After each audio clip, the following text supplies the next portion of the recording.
Hello everyone and a warm welcome to Achievers YouTube channel. स्वागत है आप सभी का अचीवर्स के यूट्यूब चैनल पर। तो कैसे हो दोस्तों? मैं आशा करता हूं कि आप अपने लाइफ को काफ़ी शानदार तरीके से एंजॉय कर रहे हो।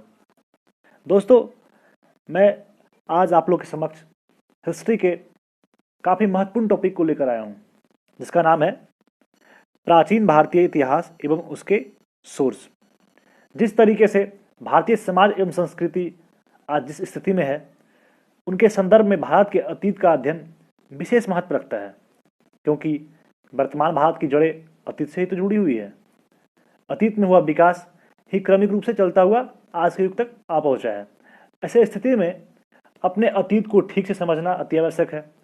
इतिहास जानने के लिए सोर्सेज की नीड होती है। सोर्सेज हम जानते हैं तभी तो उसके माध्यम से अतीत के बारे में जान पाते हैं। प्राचीन भारत के इतिहास के अध्ययन से हम यह पता लगा पाते हैं कि वर्तमान स्थिति की जड़ें कहाँ हैं। इससे हम यह भी जान सकेंगे कि भारतीय समाज एवं संस्कृतियों का विकास कब, कहाँ और कैसे हुआ था।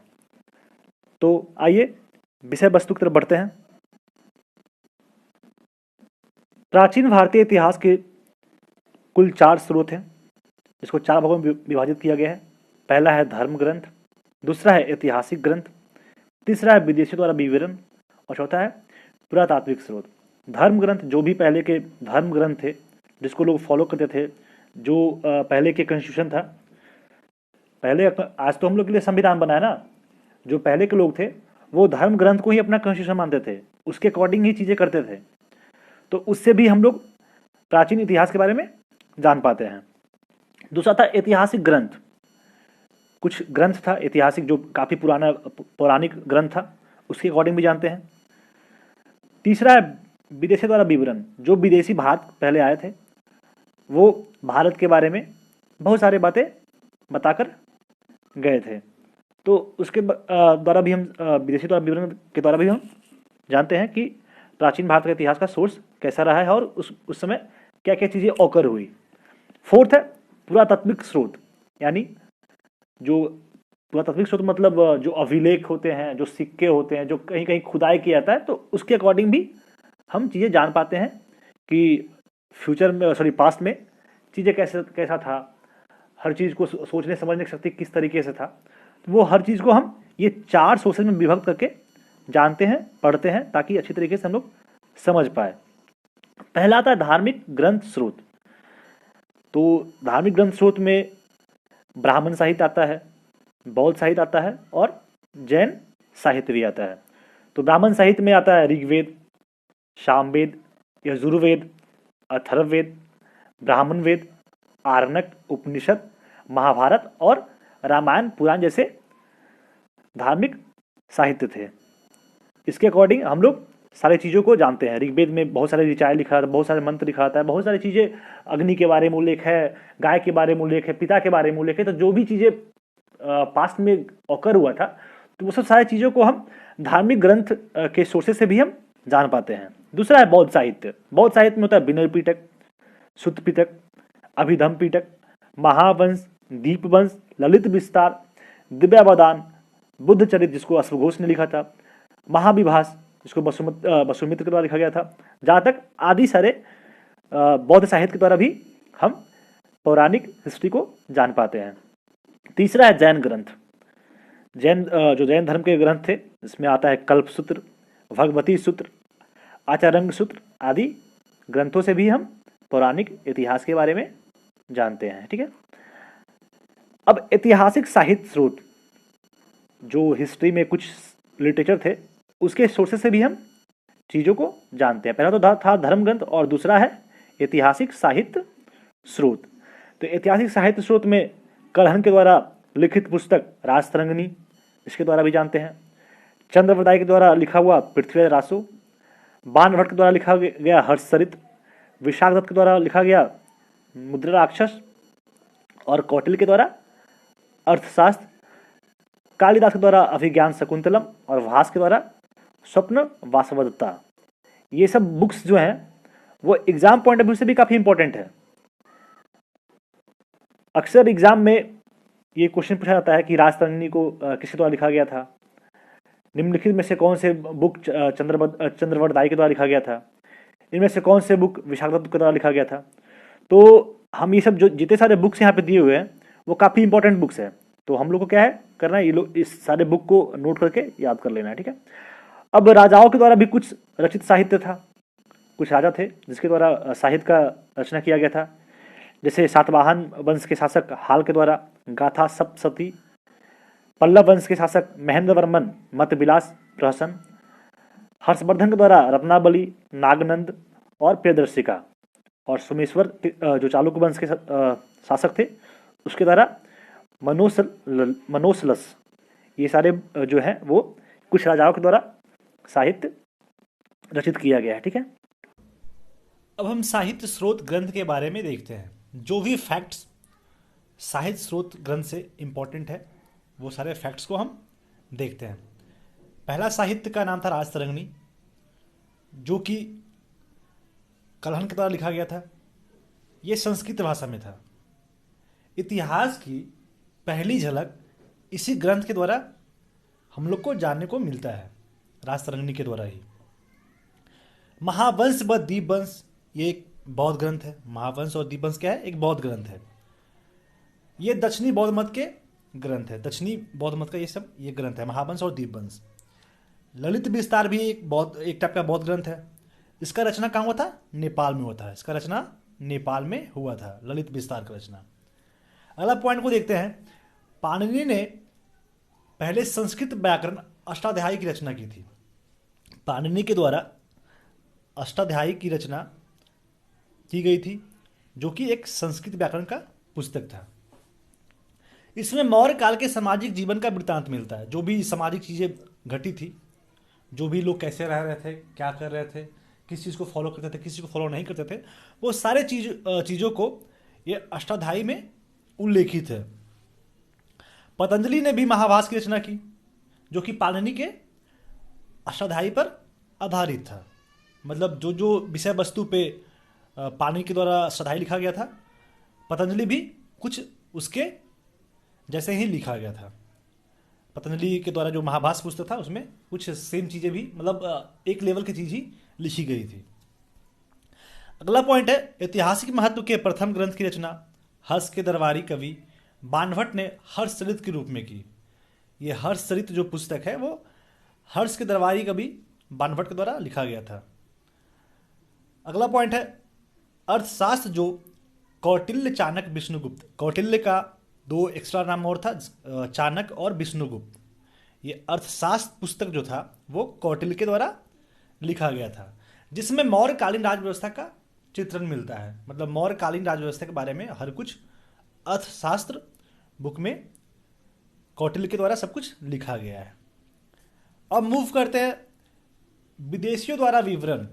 जो भी विदेशी, जो भी फॉरेनर पहले भारत आए थे, जो भी चीज़ उन्होंने देखा, जो भी चीज़ उन्होंने गॉट इट किया, वो सारी चीज़ों को एक अपने तरीके से लिखा उन्होंने। जिसमें से यूनानी आए थे, रोमन लोग आए थे, चीनी लोग आए थे। ये सब सारे लोगों का अपना अपना मानना है, अपना अपना जो भी चीज़ देखा था उन्होंने। अरबी लोग, सारे लोग अपने अपने बारे, अपने अपने चीज़ों जो भी भारत में देखा था वो सब सारी चीज़ों को इन्होंने अपने शब्दों में वर्णन किया। देखते हैं यूनानी लेखक, आप लोग नाम से अवगत होगी ही, हेरोडोटस, जो कि इतिहास का पिता कहा जाता है। इतिहास का पिता। इन्होंने हिस्टोरिका नामक पुस्तक की रचना की थी। जो भी अभी मैं बुक बताया हूँ ऊपर, चाहे वो हो राजतरंगिणी हो, चाहे वो ललित विस्तार हो, या फिर आपका पतंजलि का महाभाष्य हो, ये सब सारे बुक्स जो हैं वो एग्जाम पॉइंट ऑफ व्यू से काफ़ी इंपॉर्टेंट होते हैं। ये वन लाइनर टाइप है। इसमें मतलब क्या होता है कि एग्जाम में ये सब बुक के बारे में क्वेश्चन आ ही जाता है कि ये बुक को कौन लिखा, ये बुक को कौन लिखा। तो ये सब जो भी मैं पॉइंट बता रहा हूँ वो आप लोग सबसे पहले क्या कीजिएगा, एक कॉपी और एक पेन रखिएगा और वो सब सारे बुक को लिखते चले जाइएगा। एक अपने तरीके से नोट्स बना लीजिएगा और वो सारी चीज़ों को याद कर लीजिएगा। उसके बाद क्या होगा, जो भी एग्जाम में क्वेश्चन पूछा जाएगा उस पर आपको गलती करने का मौका नहीं मिलेगा। अगला मेगास्थनीज का देखते हैं। मेगास्थनीज सेलुकस के राजदूत के रूप में चंद्रगुप्त मौर्य के दरबार में रहा। इन्होंने इंडिका का रचना की। मेगास्थनीज के द्वारा इंडिका का रचना किया गया। यह मूल रूप में अप्राप्य है, लेकिन इनके उद्धरण अनेक प्रख्यात लेखों की रचना में आए हैं। ये मतलब इसका कुछ साक्ष्य मिलता नहीं है, लेकिन अनेक प्रकार के लेखों के द्वारा ये इनकी व्याख्या की गई, इनके बारे में बताया गया है। अगला टॉलमी। टॉलमी को जियोग्राफी के प्राचीन भारतीय भूगोल एवं वाणिज्य का जानकारी टॉलमी के द्वारा मिलता है। स्ट्रेबो। स्ट्रेबो मेगास्थनीज के विवरण को काल्पनिक माना है। जैसे मैं बताया था ना, मेगास्थनीज का जो भी है वो मूल रूप से अप्राप्य नहीं है। तो काफ़ी मतलब स्ट्रॉन्ग, काफ़ी ज़्यादा टफ शब्द है, मैं प्रोनाउंसिएशन नहीं कर पा रहा हूँ। तो ये स्ट्रोबो जो है वो मेगास्थनीज के विवरण को काल्पनिक इमेजनरी माना। अब है रोमन लेखक। रोमन लेखक में पिलनी थे, जो कि नेचुरल हिस्टोरिका भारत और इटली के बीच होने वाले व्यापारिक संबंधों को जानकारी देते हैं।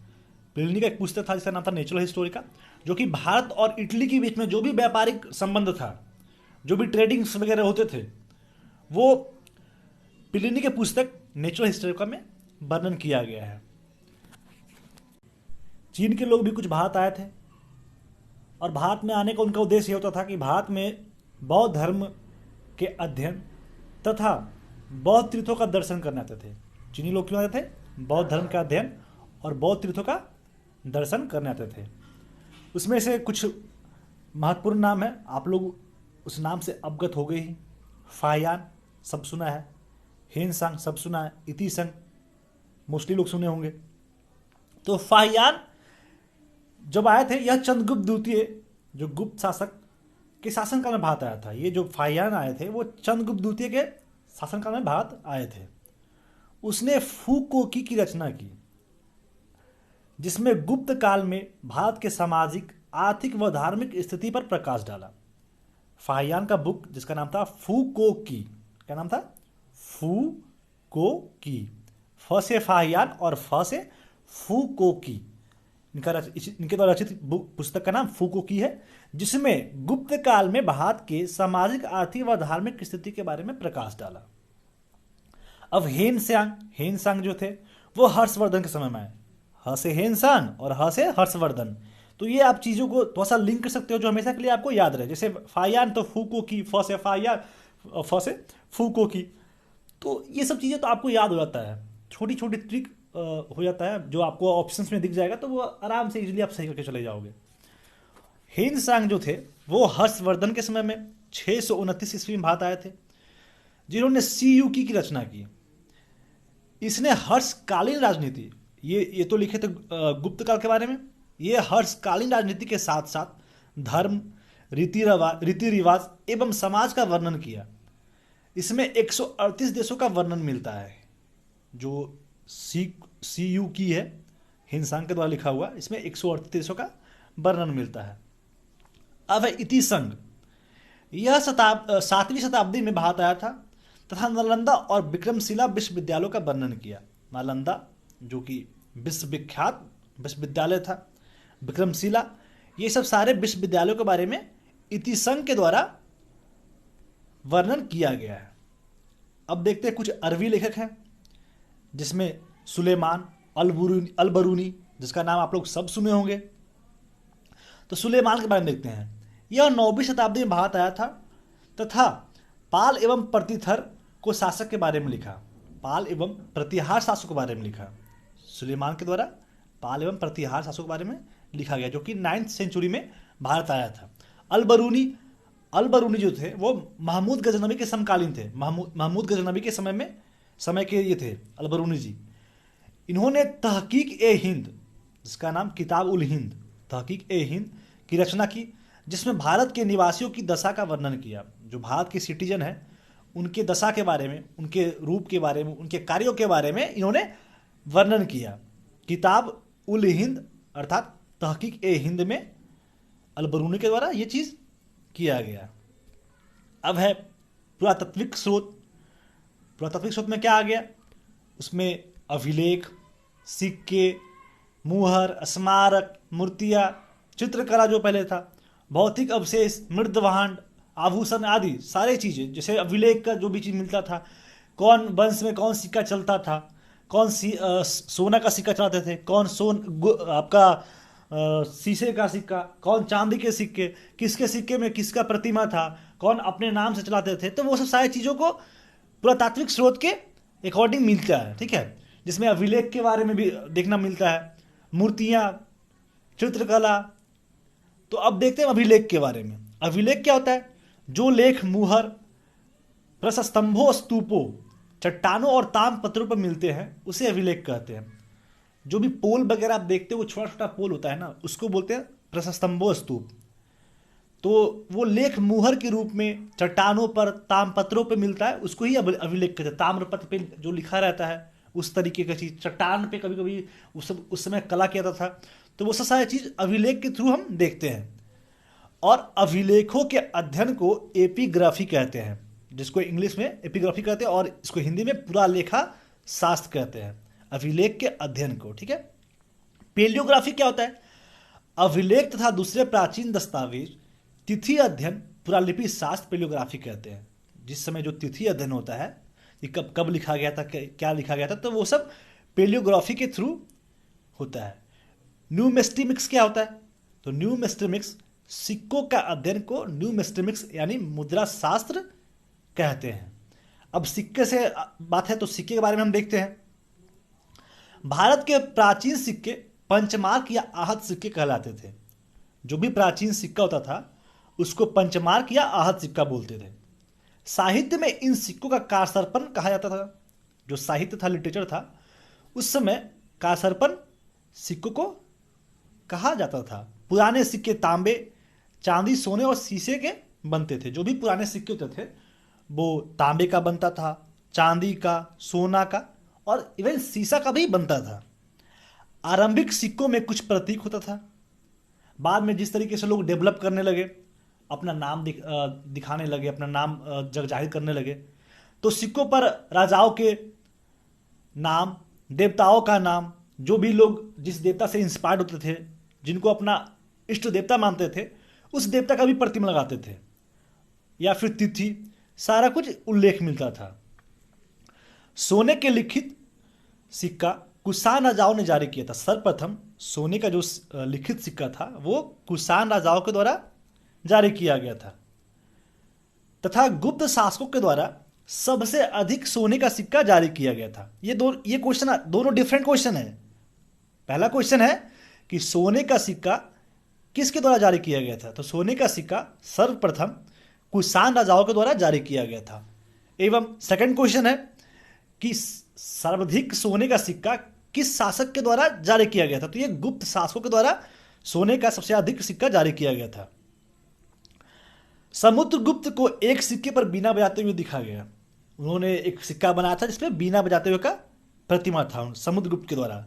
सातवाहन ने सिक्के पर शीशे के सिक्के जारी किए। स से सातवाहन और स से शीशे का सिक्का, तो इससे ये लिंक हो सकता है, हमेशा के लिए आपको याद हो सकता है। तो सातवाहन के द्वारा किस शासक के द्वारा जारी किया गया सोने का शीशा, तो ये सातवाहन शासक के द्वारा सोने का सिक्का जारी किया गया था। तो सिक्के के बारे में हम देख लिए। सेकंड फैक्ट ये भी है कि गुप्त काल में स्वर्ण सिक्कों, दिनार एवं चांदी सिक्कों को रूपक कहते थे। गुप्त काल में जो स्वर्ण सिक्का, जो सोने का सिक्का होता था, उसको दिनार कहते थे, और जो चांदी का सिक्का होता था उसको रूपक कहते थे। अब सिक्के के बारे में देख लिए। अब अभिलेख के बारे में देखते हैं। अभिलेख मुहरों, प्रस्तर स्तंभों, चट्टानों और ताम्रपत्र पर मिलते हैं तथा मंदिरों के दीवारों और ईंटों या मूर्तियां पर भी मिलते हैं। जो भी अभिलेख रहता था वो प्रस्तर स्तंभों मतलब जो छोटा छोटा पोल होता नहीं है, उस टाइप पे उस पर खुदाई अगर कुछ लिखा गया, कुछ चित्रकला किया गया, या चट्टान पे कुछ लिखा गया या चित्रकला किया गया। ताम्रपत्रों पे, जो तांबा का पात्र होता था, उस पर भी कुछ लिखावट होता था। तथा मंदिरों को दीवारों पे, जो प्राचीन मंदिर थे उसके दीवारों पर या उसके ईंटों पर मूर्तियां भी मिलते थे। उसके ईंट पर या उसके दीवार पर मूर्तियां मिलते थे, और उसी को अभिलेख के रूप में हम लोग जानते हैं। सबसे अधिक जो अभिलेख है वो मैसूर संग्रहालय में संग्रहित है। आप लोग मैसूर संग्रहालय जा सकते हैं, वहां सबसे ज्यादा अभिलेख संग्रहित है, इकट्ठा है। मौर्य, मौर्योत्तर और गुप्त काल के अधिकांश अभिलेख कार्पस इंसिक्रप्शनम इंडिकेरम नामक ग्रंथ में संकलित है। मौर्य और मौर्योत्तर और गुप्त काल का अधिकांश अभिलेख कहाँ है? कार्पस इंसिक्रप्शनम इंडिकेरम नामक ग्रंथ में संकलित है, उसमें सारा कुछ लिखा हुआ है। अब अभिलेख में कुछ परित लिपियां होती थी, जिस तरीके से हम लोग का हिंदी भाषा है तो हिंदी भाषा का देवनागरी लिपि है, इंग्लिश का रोमन लिपि है, तो उस समय जो अभिलेख होते थे उसका भी कुछ स्पष्ट लिपि रहा होगा। तो उस लिपि के बारे में हम लोग पढ़ते हैं। तो उस समय एक प्राकृत लिपि होता था, जो सबसे पहले आरंभिक अभिलेख का प्राकृत भाषा था। जो अभिलेख होता था शुरुआत में वो सारे अभिलेख प्राकृत लिपि में ही लिखा जाता था। उसके बाद आया ब्राह्मी लिपि, जो कि अशोक के शिलालेख में वर्णन किया गया। और ब्राह्मी लिपि का ये स्पेसिफिकेशन है, ये उसका कह सकते हो कि बाएं से दाएं ये लिखा जाता है। जो ब्राह्मी लिपि होता है वो बाएं से दाएं लिखा जाता है। और खरोष्टी लिपि भी अशोक का ही शिलालेख पे लिखा होता था, जो कि उसका क्या था कि वो दाएं से बाएं लिखा होता था। ब्राह्मणी लिपि बाएं से दाएं और खरोष्टी लिपि दाएं से बाएं। एक बार फिर से देख लीजिए, ब्राह्मी लिपि ब से ब्राह्मणी लिपि हो गया, तो ब से बाएं से दाएं अशोक का शिलालेख था, बाएं से दाएं। और खरोष्टी लिपि ये भी अशोक का था, तो इसका उल्टा हो गया, दाएं से बाएं। तो ये दो लिपि अशोक का फेमस लिपि में से एक था। यूनानी एवं अरमाइक लिपि ये भी अशोक का ही लिपि था, लेकिन इसका अधिकांशतः यूज पाकिस्तान और अफगानिस्तान में अशोक के शिलालेखों लिपियों का प्रयोग होता था। मतलब यूनानी एवं अरमाइक लिपि का यूज पाकिस्तान और अफगानिस्तान में अशोक के शिलालेखों के रूप में हुआ करता था। 14वीं सदी फिरोज शाह तुगलक को अशोक के दो शिलालेख, मेरठ जो कि उत्तर प्रदेश में है एवं टोपरा जो कि हरियाणा में है, जिन्हें दिल्ली लाया गया। और 1837 में जेम्स प्रिसेप ने शिलालेखों को ब्राह्मी लिपि में सर्वप्रथम पढ़ा। सबसे पहले अशोक की लिपि को जेम्स प्रिसेप के द्वारा, जो कि ब्राह्मी लिपि में लिखा गया था, 1837 ईस्वी में पढ़ा गया था। तो ये था आपका प्राचीन भारतीय इतिहास एवं उसके स्रोत। जो भी इससे संबंधित फैक्ट्स था वो आपके पास मैंने डिस्कस किया। आई होप आप लोग एंजॉय किए होंगे। तो वीडियो अगर आपको अच्छा लगा हो तो लाइक करें, कमेंट करें, और अगर कुछ मिस्टेक हुआ होगा तो प्लीज़ माफ़ करें। वीडियो को लास्ट तक बने रहने के लिए धन्यवाद।